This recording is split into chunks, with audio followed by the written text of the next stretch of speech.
ज्वालामुखी एक नैसर्गिक घटना. या व्हिडिओमध्ये आपण ज्वालामुखीबद्दल चर्चा करणार आहोत. आपण बघूया ज्वालामुखीचा उद्रेक कसा होतो, तो कशामुळे होतो, त्याचसोबत जर आपण अशा ठिकाणी अडकलो तर कोणती खबरदारी घ्यावी. ज्वालामुखीचा उद्रेक होताना जरी ती बघायला खूप आकर्षक वाटत असली तरी तिच्या जवळ जाणं हे खूप धोकादायक असतं. पण चित्रांमधून, व्हिडिओच्या माध्यमातून किंवा मग दूर अंतरावरून ज्वालामुखी पाहण्याचा आनंद आपण नक्कीच घेऊ शकतो.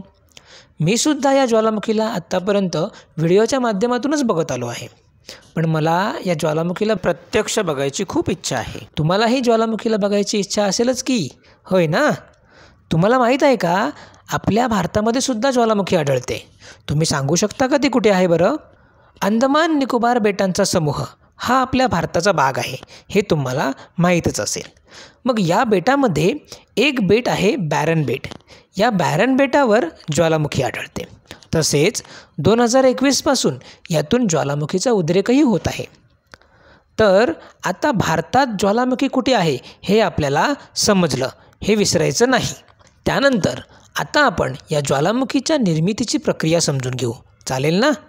तर हे बघा, या ठिकाणी तुम्हाला ज्वालामुखीचे चित्र दिसत असेल की ज्यातून ज्वालामुखीचा उद्रेक होतोय. यामध्ये सर्वप्रथम आपण ज्वालामुखीचे वेगवेगळे घटक लक्षात घेऊया, जेणेकरून ज्वालामुखी समजायला आपल्याला सोपं पडेल. आता हा जो भाग दिसत आहे हा पृथ्वीच्या भूपृष्ठाखाली वितळलेला खडक आहे. आपण याला शिलारस म्हणतो. भूपृष्ठाखालील उष्णतेमुळे हा खडक वितळतो व भूगर्भात तो सर्व बाजूने वाहत असतो. ज्यावेळी ज्वालामुखीचा उद्रेक होतो तेव्हा हा शिलारस पृथ्वीच्या पृष्ठभागावर येतो. जेव्हा हा शिलारस पृथ्वीच्या पृष्ठभागावर येतो तेव्हा त्याला आपण लावारस असे म्हणतो. मग आता इथे आपल्याला लक्षात काय घ्यायचं, तर भूकवचातील वितळलेला हा खडक जेव्हा पृथ्वीच्या पृष्ठभागाच्या आत असतो तेव्हा त्याला शिलारस म्हणतात व जेव्हा तो पृथ्वीच्या पृष्ठभागावर येतो तेव्हा त्याला लावारस म्हणतात. हा फरक व्यवस्थित लक्षात ठेवायचा. ज्यावेळी हा लावारस भूपृष्ठावर येतो त्यासोबतच धूर, राख तसेच पाण्याची वाफ हे घटकसुद्धा भूपृष्ठाच्या बाहेर पडतात. मग आता आपल्याला इथे काय समजलं बरं, तर लावारस, धूर, राख तसेच पाण्याची वाफ हे सर्व ज्वालामुखीचे घटक असतात. तर हे ज्वालामुखीतून निघणारे घटक आपण अभ्यासले. आता आपण नेमकी या ज्वालामुखीचा उद्रेक कसा होतो ही प्रक्रिया समजूयात, चालेल ना? मग हे समजण्यासाठी आपण या ज्वालामुखीची तुलना प्रेशर कुकरसोबत करूया. या प्रेशर कुकरला जेव्हा आपण उष्णता देतो तेव्हा त्यातील अन्न उकळू लागते. त्यामधील पाण्याची वाफ होऊन कुकरमध्ये वाफेचा दाब वाढतो व तेथे उच्च दाबाची स्थिती निर्माण होते. अशाच प्रकारची उच्च दाबाची स्थिती ज्वालामुखीमध्ये सुद्धा तयार होत असते. कुकरमध्ये निर्माण झालेला हा उच्च दाब कुकरमधील वाफेला वर ढकलायला सुरुवात करतो. त्यामुळं एका स्थितीवर पोचल्यावर या कुकरमधील वाफ वेगाने कुकरच्या बाहेर पडते आणि आपण म्हणतो काय की कुकरची शिट्टी वाजली. मग या वाफा कशामुळे कुकरच्या बाहेर येत असतील बरं, तुम्हाला सांगता येईल का? चला आपण बघूया. कुकरच्या आतील उच्च दाब पाण्याच्या वाफेला वरच्या दिशेने ढकलत असतो. त्याचवेळी कुकरच्या झाकणाचं वजन त्या वाफेला खालच्या दिशेने ढकलत असते. उष्णतेमुळे तेथे सतत उच्च दाब निर्माण होत असतो. तो कुकरच्या शिट्टीच्या वजनापेक्षाही जास्त होतो. त्यामुळं शिट्टी वर उचलली जाते. अशा प्रकारे या दोघांमधील दाब समतोल राहण्यासाठी अतिरिक्त दाब हा पाण्याच्या वाफेच्या स्वरूपात शिट्टीमार्फत बाहेर फेकला जातो. त्यामुळं कुकरमधील परिस्थितीचा समतोल राखला जातो. आलं लक्षात?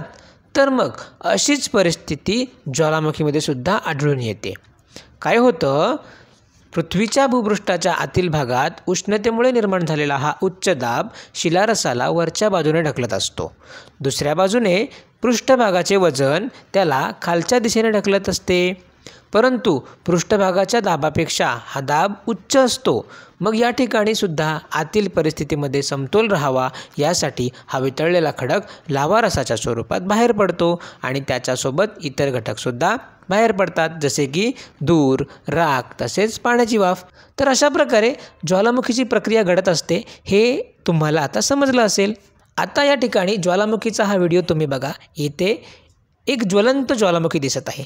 यामध्ये वितळलेला खडक लावारसाच्या स्वरूपात भूपृष्ठाच्या बाहेर फेकला जात आहे. हा लावा त्यानंतर डोंगरावरून खाली कोसळत आहे. हे दृश्य पाहताना किती भयानक वाटतं ना? तर अशी दिसायला आकर्षक पण मुळात भयानक अशा ज्वालामुखीला आपण छान प्रकारे समजून घेतलं. त्यानंतर आता आपण एक महत्त्वाचा मुद्दा पाहूया. जर आपण अशा ज्वलंत ज्वालामुखीच्या प्रदेशात अडकलो तर आपण नेमकी कोणती खबरदारी घ्यावी? तर अशावेळी त्या ज्वालामुखीच्या जवळपास जाण्याचे धाडस कधीच करू नका. दुसरी महत्त्वाची गोष्ट म्हणजे ज्या ठिकाणी लावा वाहत आहे त्या ठिकाणच्या तळाशी किंवा त्या जवळपासच्या खालच्या भागात जाण्याचा प्रयत्न करू नका. तसेच जर तुम्ही अशा ज्वालामुखीपासूनच्या 20 किलोमीटरच्या परिघाच्या प्रदेशात असाल तर मुखावरण म्हणजे तोंडावर मास्क जरूर वापरा. कारण ज्वालामुखीपासून निघणाऱ्या या ज्वाला किंवा धूर आपल्या फुफ्फुसांसाठी घातक ठरू शकतात. सर्वात महत्त्वाचं म्हणजे सरकारने त्या ठिकाणी जाहीर केलेल्या निर्देशांचं पालन करा. तर या व्हिडिओमध्ये इतकंच. धन्यवाद.